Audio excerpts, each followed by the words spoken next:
Okay, so today is day number 1. It is my introduction of what my plan is and what I've been looking forward to doing with everyone. And I just am so blessed to have the opportunity to be able to share with you the last, how it led up to where I am and how I am blessed to have my life that I've had, to be able to understand my son more and being able to guide myself. Like, I feel like I'm my own blessing, even though growing up sometimes it wasn't feeling that way. And then when I had my own children, and especially having a children with special needs, I realized how important my childhood was and how important the lessons that I learned growing up were, and how I needed to go through some of those things to be able to understand and protect my own children. And it's been just an amazing journey.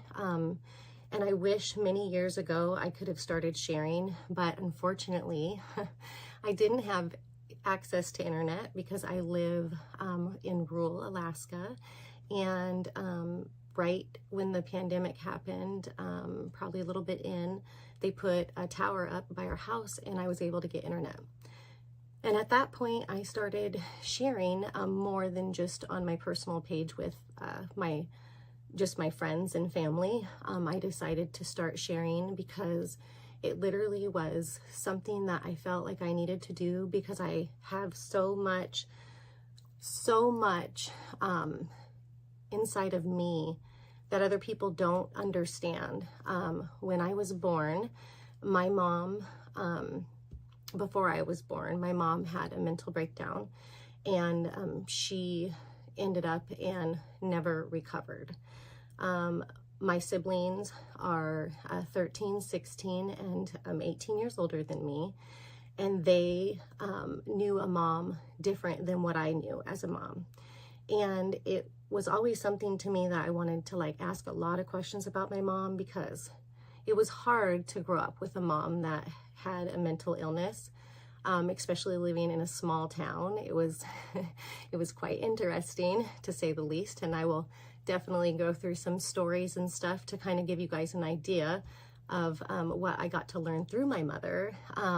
But during the time, it was not what I thought was going to be a learning experience later on in life that I could use and to share and help myself. And so now that I can help myself, I know I can help others too. So that is why I am sharing. I have a unique story, and it never stopped being unique. Even when I decided to become a mom, at 2 years old, my son got diagnosed with autism. At 18 months, he stopped talking. But during that time also, I was finding out that my now husband was battling with alcoholism. So I always say that it was like the double A's. I was dealing with alcoholism and I was dealing with autism all at once. And it was probably the most difficult time that I had to go through, because it was so lonely and everything was so new and there was so much pressure, just trying to learn everything about autism. And literally when I went down the list, he had 9 of the, what you would consider, there were 9 of the top. And it was only number 10 that he didn't have, and that was epilepsy. So, which at age 6, that totally changed. And so it's just been, it seems like every time that I think I might have a grasp on a little bit of life, life decides a little bit different for me. And it's been an emotional, a lonely, feeling victorious, feeling proud. There's always 2 steps forward and 1 step back. I always say just keep swimming, because that's what I have to do on a regular. A lot of learning, like I used to, everything had to be in place, and everything had order, and then I had kids and nothing was in order anymore. And then I had Silas. Well, kids in general too, is even if they're normal, they're, you know, on the complete normie side and not where my son is. They completely are hard. So regardless, because I have a 9-year-old that is, everything's on point, and he's hard, he's messy and all these things. But with Silas, it's just a whole nother boat. And I've literally, in my lifetime, even living the life that I lived, I've never met a kid like him.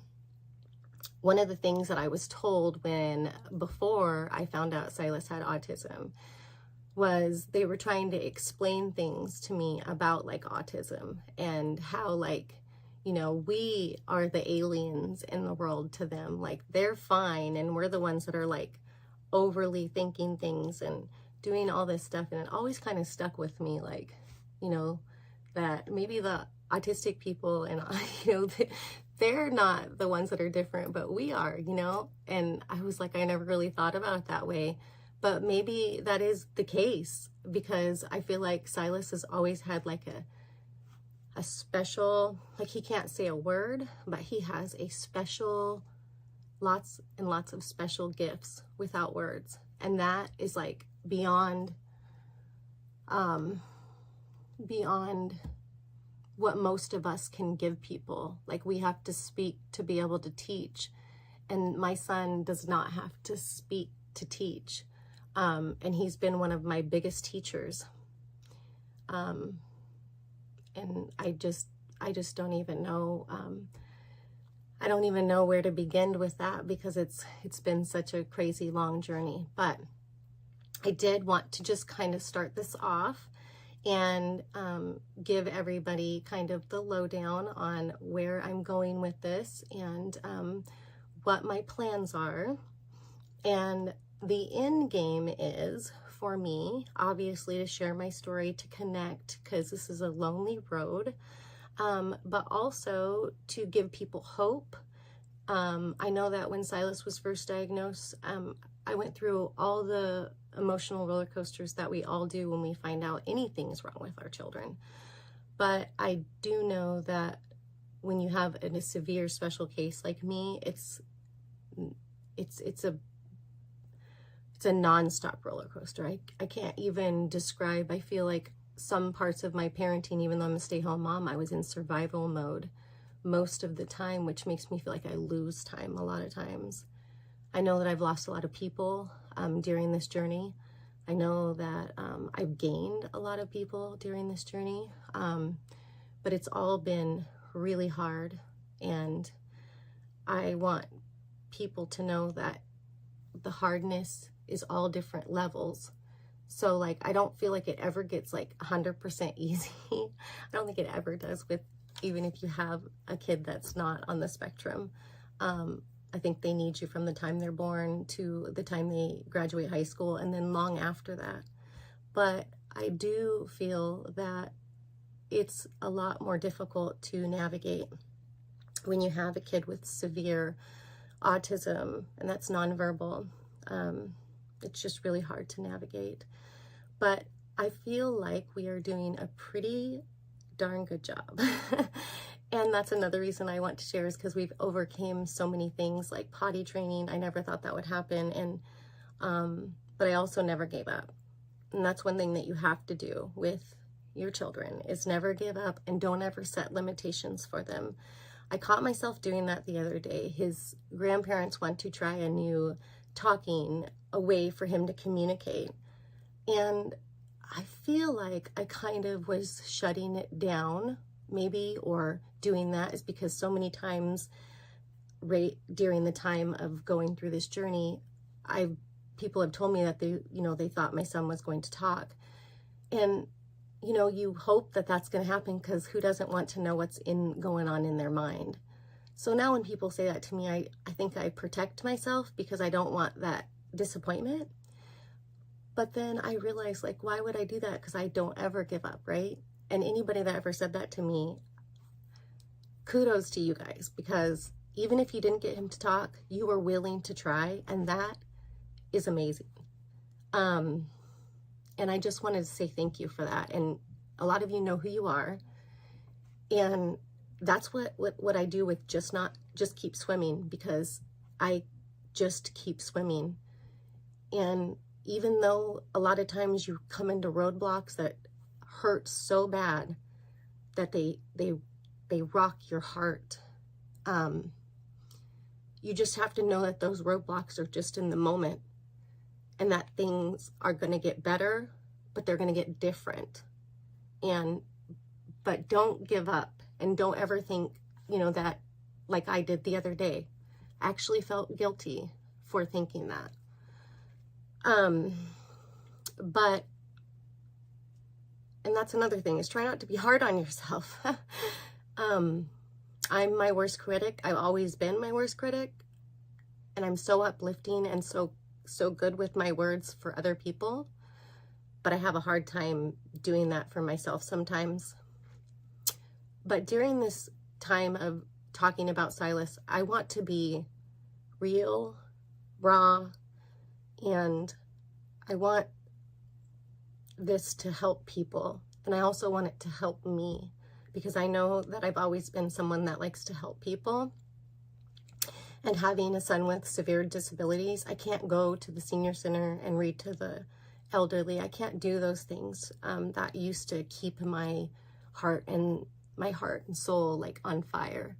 And so I would love to be able to do that from here, and I would love to connect.